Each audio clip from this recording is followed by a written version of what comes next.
Okay, so let's go ahead and pop over to the head. You can see like last time I started by making a remesh. And I'm just kind of going to try to move it into position a bit. Use resim to make it symmetrical because I forgot to turn on symmetry. And now we're just going to go ahead and walk through each of these objects and just pull them out. Use extraction to pull them out.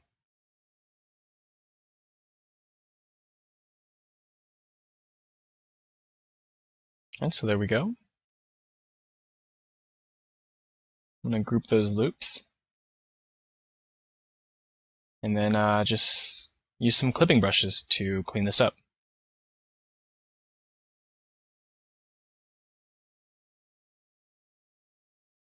I was kind of thinking for this, for the helmet here, I was kind of thinking like a crown of sorts. Like he has kind of a little royalty crown around his head. But I wanted it to be really subtle, so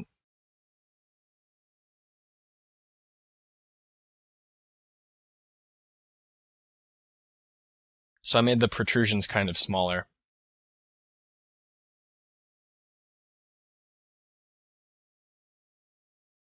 Alright, so I wanted to stamp this down a bit so I could see what was going on a little bit better.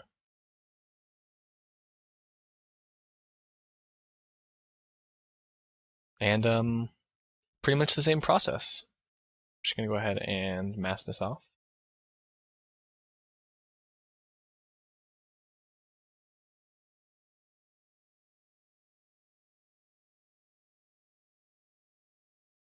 You can see the neck area doesn't really have a lot of, it just looks like a neck essentially, a rather thick neck.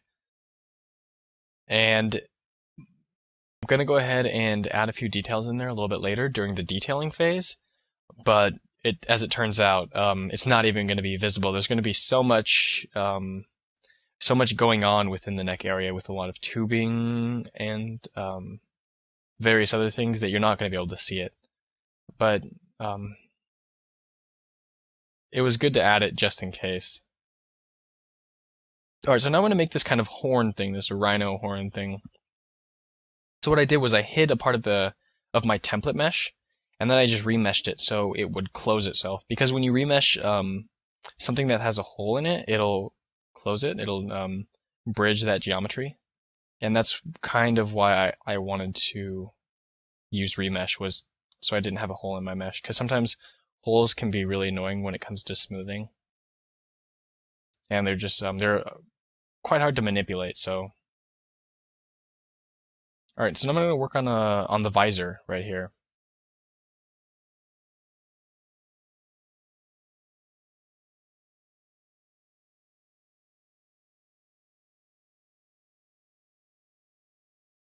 And I kind of wanted the visor, there's kind of two visors, one on each side.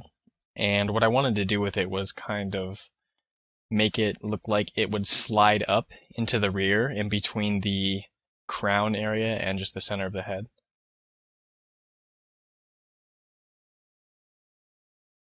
So the guy can see. I mean, he can see anyways, like, this is a spacesuit from the future, so I'm sure he can see, but, so he can use his eyes, I guess. So I'm just going to go ahead and deform these and kind of move them into place and make them get along with each other.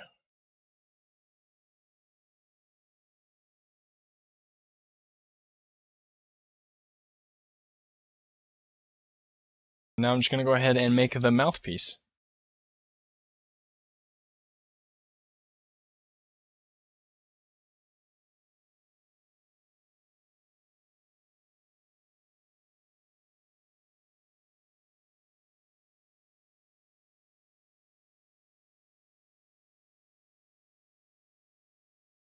Alright, so I can just go ahead and extract it. And I accidentally had a bit of extra area mask there, so you can see I had some stray polygons there, but that's okay. They were easily deleted.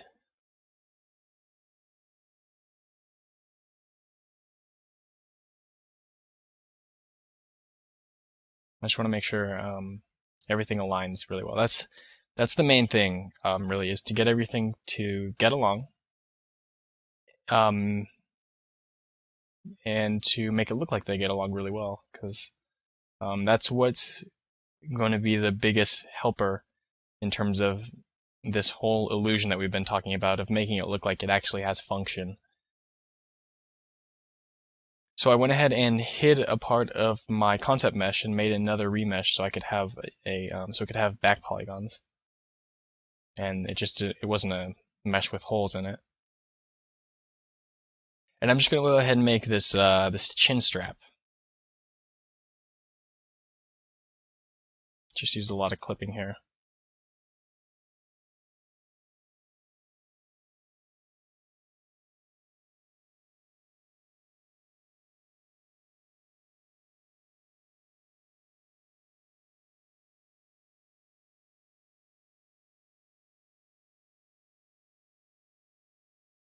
Alrighty, so that's a really clean mesh. So we can go ahead and use group loops.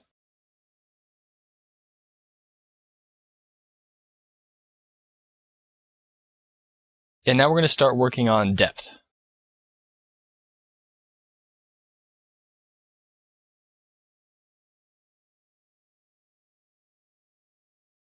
There's a little wobble there, so I went ahead and moved it in to fix it. And now we can move on to the top of the head.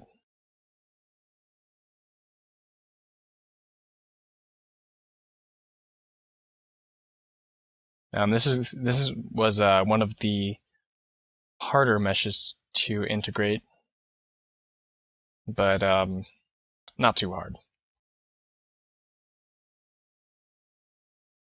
Just gonna go ahead and use clipping brushes again.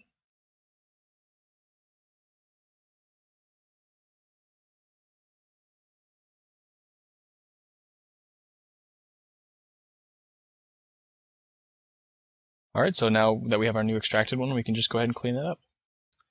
And the back of the head, I really like this area, even though it absolutely will not be seen. There's no possible way you could see this area. Unless, like, you are a more powerful feature space guy and you, like, took his head or something. But other than that, it's not going to be seen, but still a fun place to create.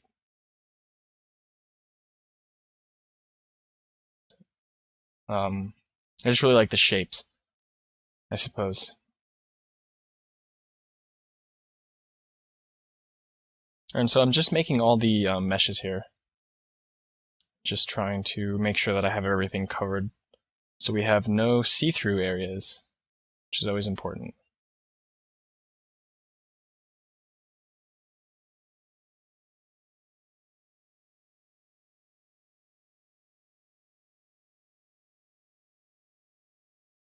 Alright, now I'm just using the H-polish brush. I haven't really needed to up until now, but this area has the mesh that I got, the polygons are a little bit, there's a tension area.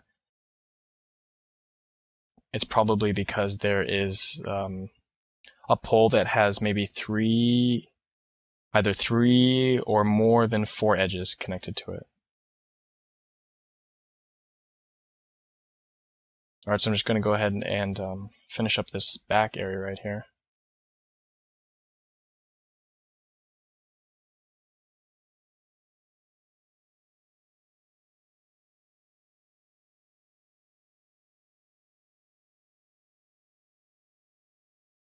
There we go. And I really like how that that back of his head, where the vertex of your head would be, like how it fits in there.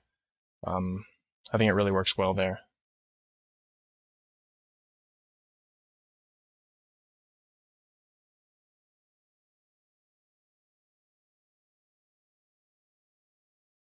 Alright, so again, just plugging more holes.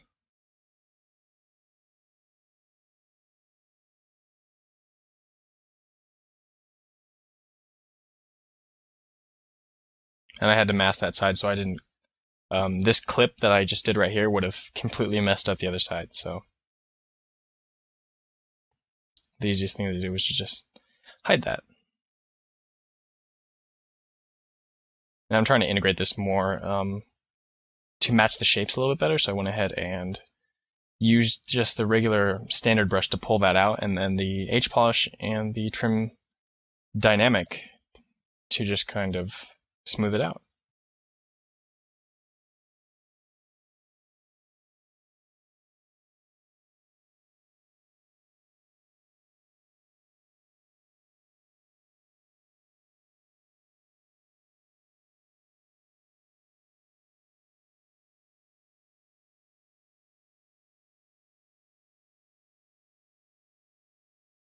All right, so I'm working a little bit on the under area of the mask where his eyes are, to help with the depth again.